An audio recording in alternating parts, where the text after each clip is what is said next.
Quero encerrar a série Provérbios para a Vida, lendo o Provérbios,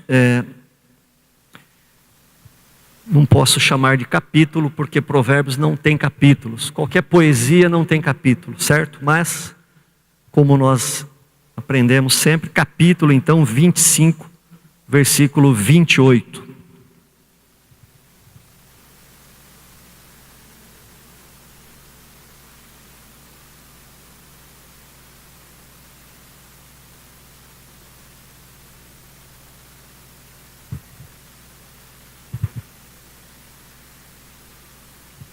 Diz assim: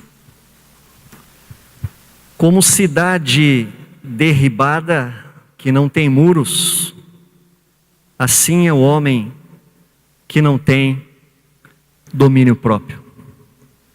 Como uma cidade que não tem muros, assim é o homem que não tem domínio próprio.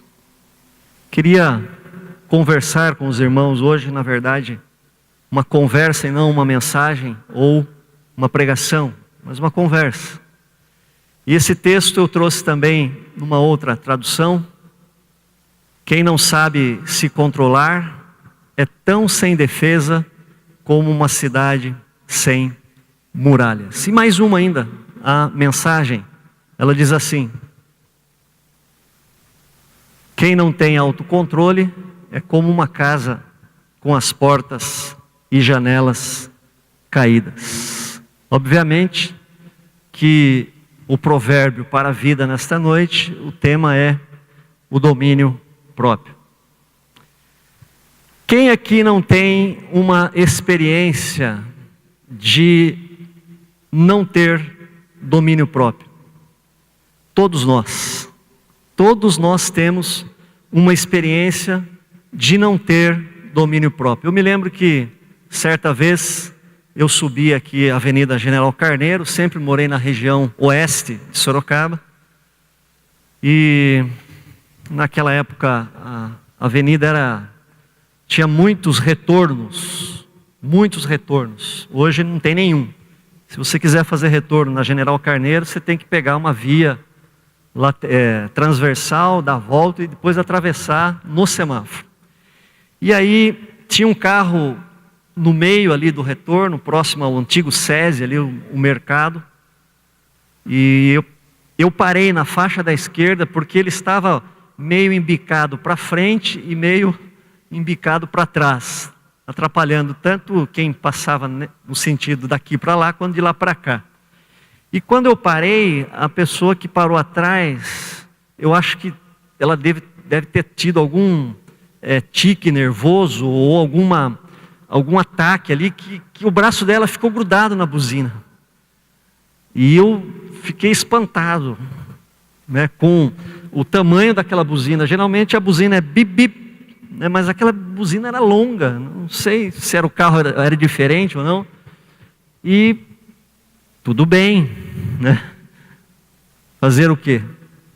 Quando esse motorista me ultrapassa, eu dei uma olhadinha do lado, não sei se ele ia me xingar ou não, mas ele nem olhou do lado. Ele era um irmãozinho da igreja. Queridos, eu não fico fora desse time. Agora, poucos dias atrás, cansado de ter um ano todo corrido, a morte da minha irmã, a morte da minha sobrinha em 50 dias, uma série de eventos, enfim. Perdi também a minha compostura com o irmão aqui da igreja, respondendo de uma maneira que não devia a ele. E depois o Espírito Santo toca o nosso coração, para que a gente não permaneça numa situação como essa. Então eu falei com ele, falei nos meios que eu havia falado e depois falei pessoalmente também a ele. Todos nós temos problemas de domínio próprio. E todos nós temos uma fraqueza em determinada área. O que é difícil para você é fácil para mim. O que é fácil para você, às vezes é muito difícil para mim. Depende muito da nossa do nosso paradigma familiar, que nós vamos tratar bastante agora no curso 30 semanas que a igreja vai começar esse ano. Depende muito da reverberação do que daquele acontecimento faz com a minha mente, de acordo com as minhas experiências do passado. Não existe um super cristão que é bom em todas as áreas, que não tem fraqueza em nenhuma área. Esse texto está falando de fraqueza. Uma cidade sem muros, uma casa sem portas ou com janelas caídas, está à mercê. Está à mercê de ser assaltada, de ser vencida, de ser tomada. Todos nós temos problemas em relação a autocontrole e domínio próprio. Agora, quando nós não temos este autocontrole, os prejuízos são enormes. Uma das áreas que mais nós precisamos de autocontrole ou de domínio próprio é no nosso casamento. Quando nós somos ofendidos, quando nós somos tratados como uma criança, ou somos tratados como um animal, às vezes, né? Como nós tratamos o nosso cachorro, às vezes nós tratamos os seres humanos. E aí nós pomos a perder a comunhão, a intimidade do relacionamento. Quando não temos domínio próprio na área sexual, na segunda olhada, no apelo erótico, é uma tragédia para a família. Quando a imagem cresce nos nossos olhos, lá na tela do computador, e nós não resistimos, e nós apertamos o Enter, e de lá nós vamos para uma janela, vai para outra, vai para outra, vai para outra, e quando você vê, já está viciado em pornografia, que se traduz por adultério virtual. Falta de domínio próprio põe a perder uma família. Uma família. Uma tragédia. Prejuízos também no trabalho, na vida profissional. É incrível que... Você já viu pessoas que têm orgulho de não ter pavio? No Rio Grande do Sul, fiquei muitos anos lá, e o gaúcho tem essa tradição de ser faca na bota. Sabe o que é faca na bota? A faca está escondida aqui na bota. Qualquer desavença, qualquer coisa, a faca vem para jugular. E tinha irmãos na igreja que tinham orgulho de ser assim. Eu não levo desaforo para casa. Mas que barbaridade, tia. A pessoa tinha orgulho de não ser como a Bíblia diz que nós devemos ser. E aí você tem uma pequena discussão com o seu patrão, e aí na sua mente prepotente, orgulhosa, você diz assim: eu não vou me submeter. E aí você solta os cachorros e você é mandado embora. E você põe a sofrer a sua família, que depende do seu salário. Nós estamos vivendo um tempo em que as empresas estão buscando a inteligência emocional. Há inúmeros profissionais extremamente capacitados em termos de técnica, em termos de conteúdo daquilo que ele deve fazer, mas que são verdadeiras crianças no sentido emocional, não sabem se relacionar. Foram criados com a Xuxa, a babá eletrônica, a televisão. Quando tem que dividir um departamento, um espaço, não consegue.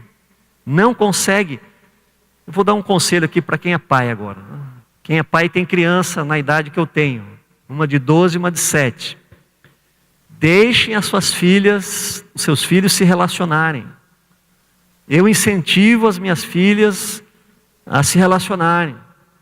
Ela quer posar na casa de uma amiguinha, vai posar. Se a amiguinha quiser vir posar em casa, vai vir posar. Eu estou treinando as minhas filhas, porque elas não são minhas. O Salmo 24 que nós lemos diz que tudo pertence a Deus, inclusive as minhas filhas. As minhas filhas são, para mim e para a Egli, como flechas nas mãos do guerreiro. Esse período de educação é nada mais, nada menos do que o arco sendo retesado, sendo esticado. Num determinado momento eu vou soltar aqui, e elas irão viver a vida dela. E eu desejo que sejam felizes. Portanto, se você cria debaixo de ou dentro de uma redoma, tome cuidado. Porque depois, profissionalmente, o teu filho vai ter dificuldades de trabalhar. Prejuízos profissionais, prejuízos materiais. Se não tem um autocontrole sobre a cerveja, sobre o vinho, você pode fazer isso aí. Bater o seu carro, se for pego numa blitz, a multa é caríssima, porque falta domínio, falta autocontrole. Temos um limite, precisamos ter compromisso com bebida e direção, e nem sempre temos, e o prejuízo pode ser grande. Se for só material, amém. Difícil é quando envolve vidas. Prejuízos também na saúde. Já viu um pulmão de um fumante? Como é que é? É escuro, preto. As bebidas. Eu lembro que eu fiz uma pós-graduação lá no Sul, e um dos meus amigos de turma era um rapaz que fazia festas. Ele era promoter, que fala, né? Fazia festas, baladas. E ele falou para mim, falou: pastor, tem crianças de 12, 13 anos que vão para as festas, os pais levam e deixam lá. E elas estão bêbadas, caindo pelos corredores e escadas das casas.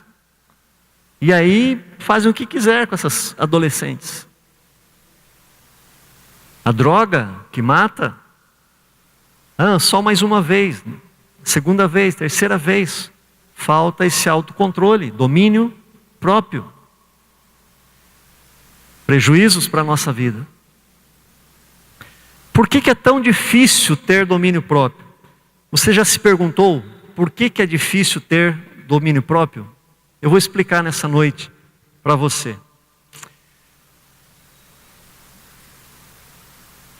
O salmista, no Salmo 51, ele diz assim: de fato tenho sido mau desde que nasci, tenho sido pecador desde o dia em que fui concebido. O fato é que nós nascemos com a sementinha do pecado. Por isso que é difícil nós educarmos os nossos filhos.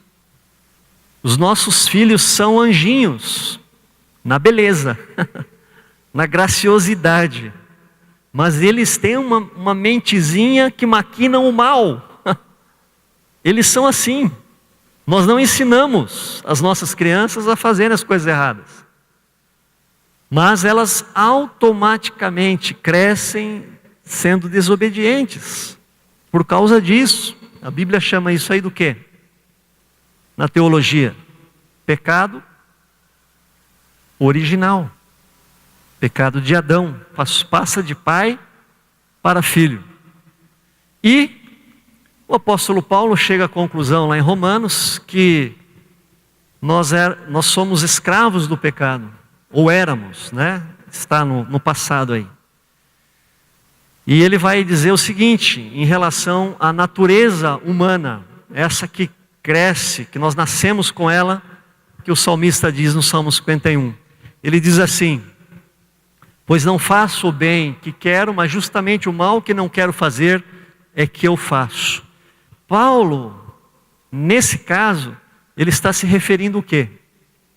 Ao velho homem, à velha natureza, ao pecado de Adão. O ser humano natural, sem Cristo, é exatamente dessa maneira. É exatamente dessa maneira. O bem que eu quero fazer, não faço o mal que não quero, esse eu faço.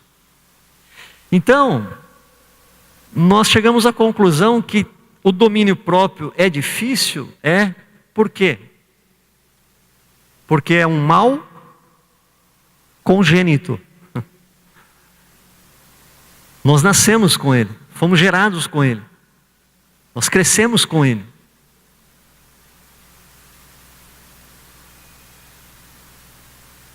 Então, como uma cidade derribada, que não tem muros, assim é o homem que não tem domínio próprio. Então, o que fazer? O que fazer em relação às nossas áreas de fraqueza?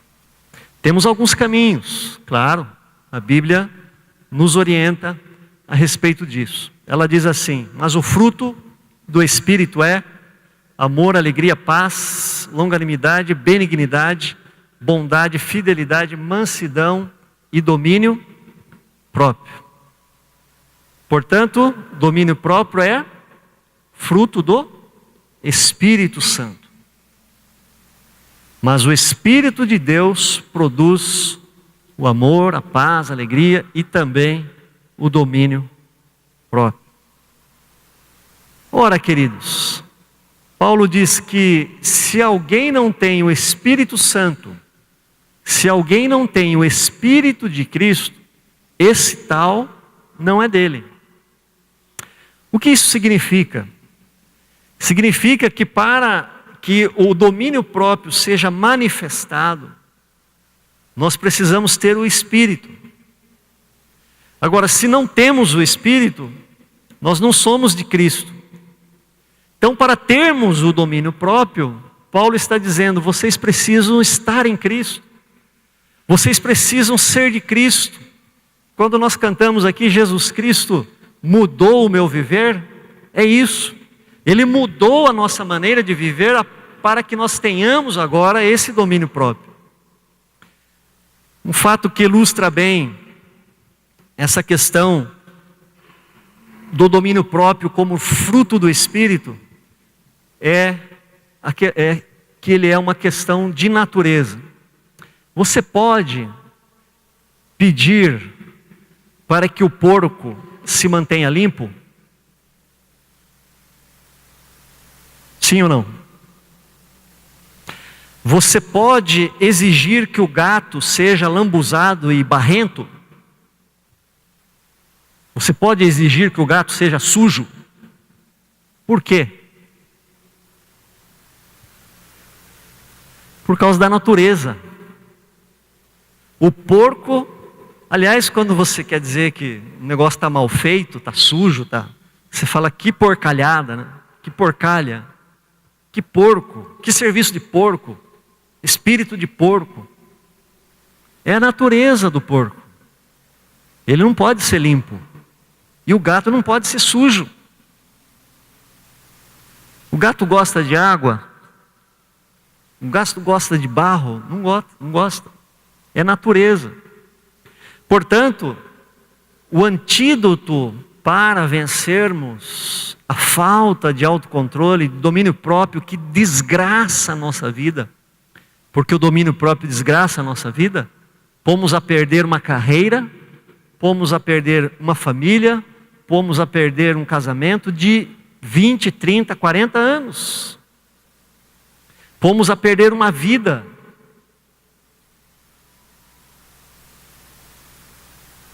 Por falta de domínio próprio. O primeiro passo é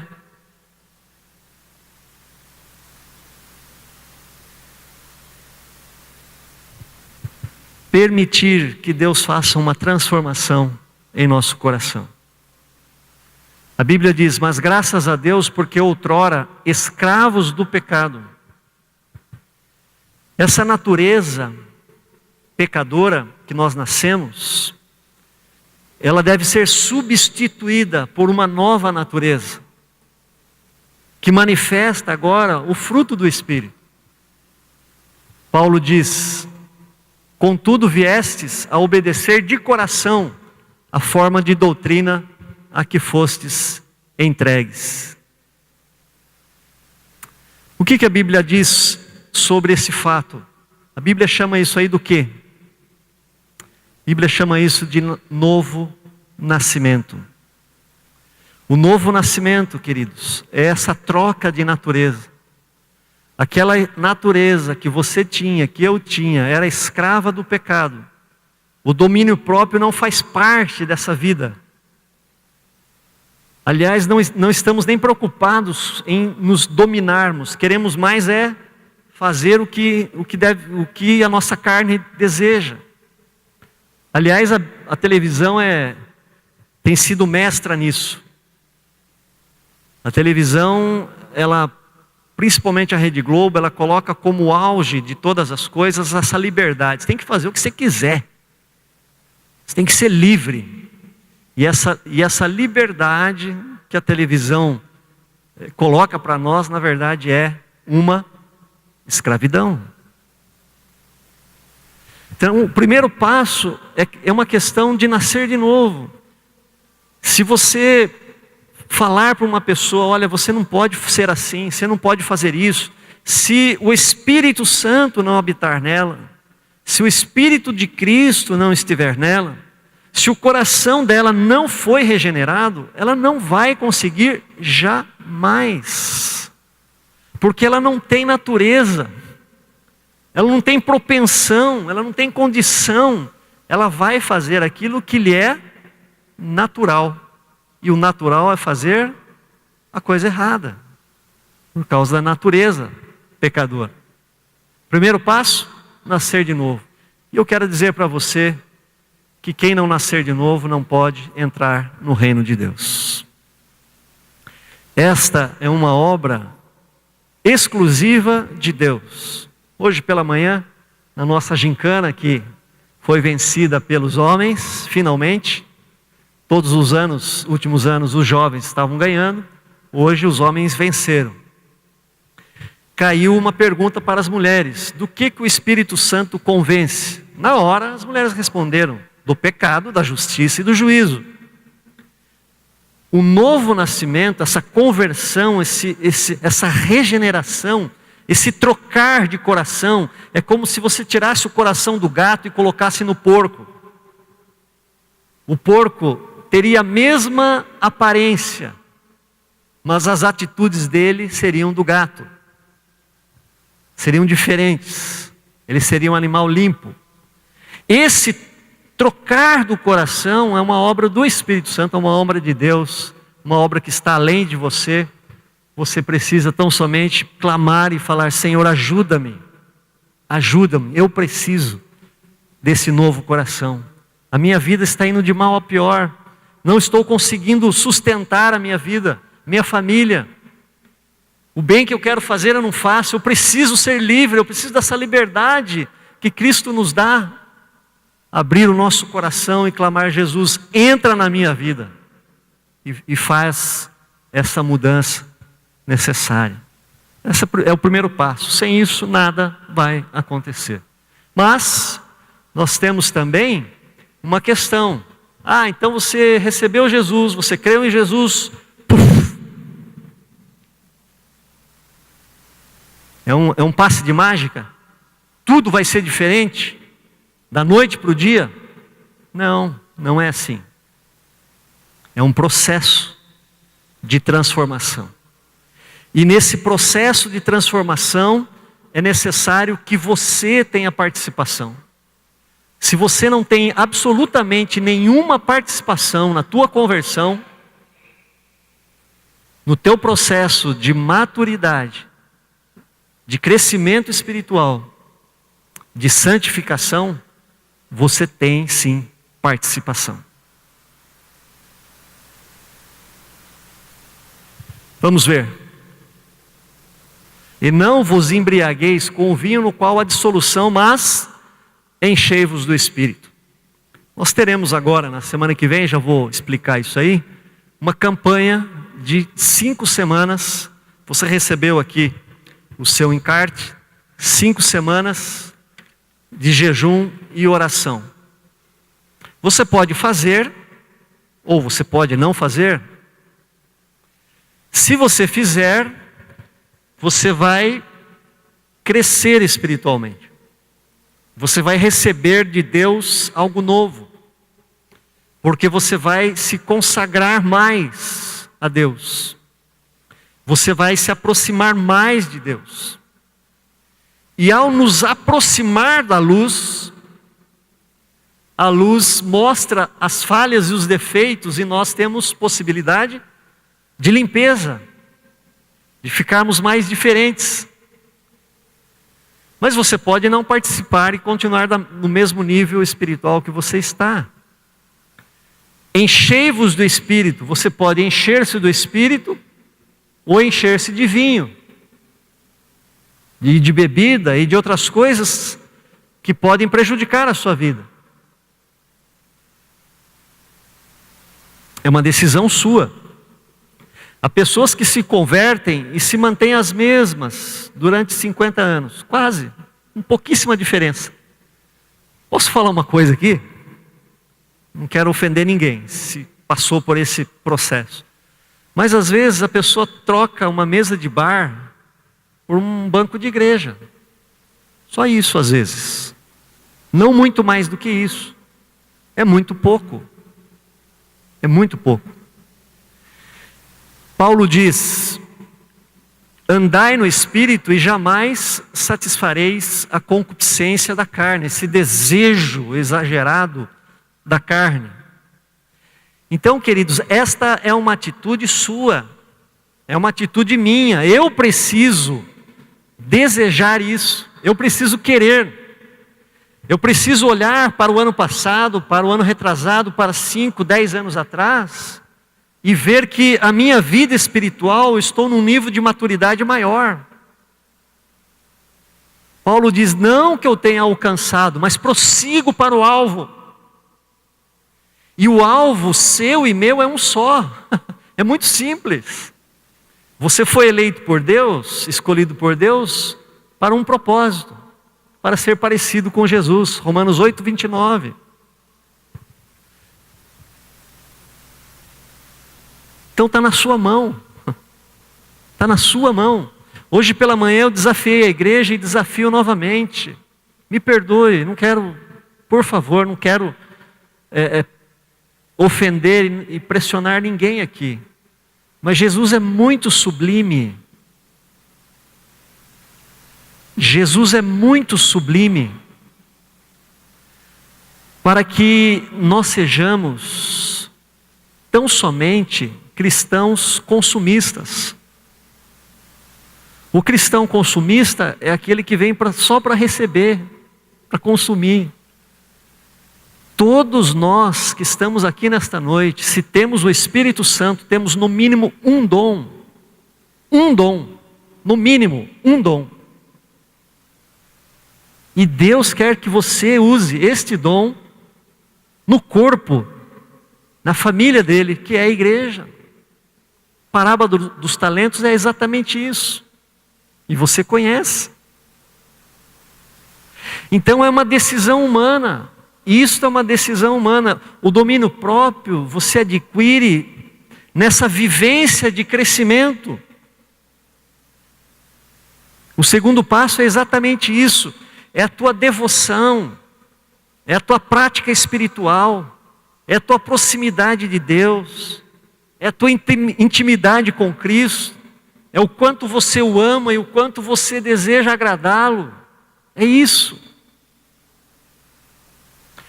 Por isso que às vezes duas pessoas professam a fé na mesma noite, e depois de uns meses ou de alguns anos, uma pessoa está lá em cima, um progresso espiritual tremendo, e a outra continua aqui, aquele jeito assim. Esta é uma ação humana, é uma decisão que você precisa tomar, se você quer permanecer onde está, ou se você quer ir para um patamar de maturidade maior. Porque o domínio próprio é fruto do Espírito. Quando eu ando no Espírito, e quando eu me encho do Espírito, eu vou praticar com muito mais naturalidade o domínio próprio. É isso. E o terceiro passo, a Bíblia diz em Provérbios também: em todo tempo ama o amigo e na angústia se faz um irmão. Quantos amigos você tem? Quantos amigos que você pode chegar e dizer: olha, hoje eu caí em pecado.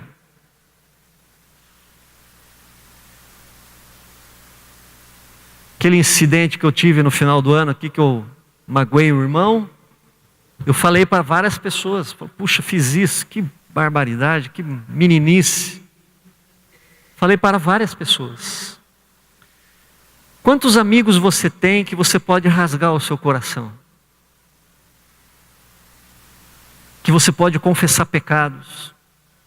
Quantos amigos que você pode dizer que está com medo? Não, eu sou homem. Não vou falar não. Falar não.